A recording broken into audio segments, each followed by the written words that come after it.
Oggi che è domenica c'è meno rumore del solito per strada, nel senso che c'è meno traffico, quindi meno rumore di auto, le serrande non vengono sollevate con quel terribile rumore alle 6, alle 7 del mattino, c'è anche meno gente per strada e io abito al quarto piano, però dalla mia finestra, anche se ho i doppi vetri isolanti che cercano di tenere fuori il rumore della città entra comunque.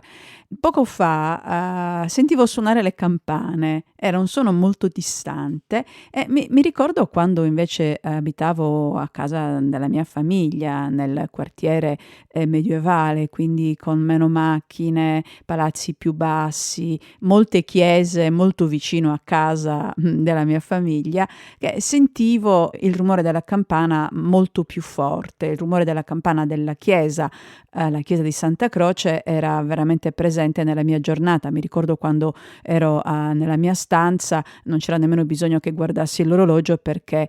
suonava il quarto d'ora, la mezza, meno un quarto e poi l'ora piena.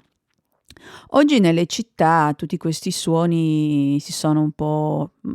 completamente persi. Esistono ancora, però non li percepiamo più perché, vengono coperti da un rumore bianco continuo che è l'inquinamento acustico, di cui non ci rendiamo conto perché appunto è un rumore continuo, come quando c'è l'aria condizionata, il "vuh", ci rendiamo conto che c'è solo quando smette di essere, crea il vuoto.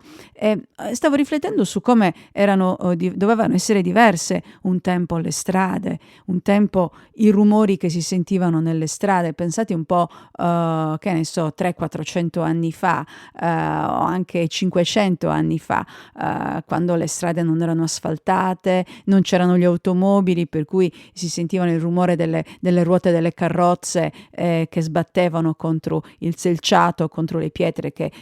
sporgevano da terra, la polvere che si sollevava. O pensate anche alle scene di un mercato, quando, bisognava fare attenzione all'urlo del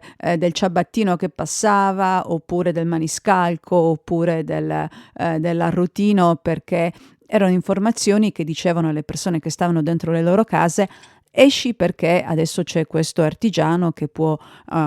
offrirti il servizio di cui hai bisogno". Quindi, le grida anche delle persone che vendevano erano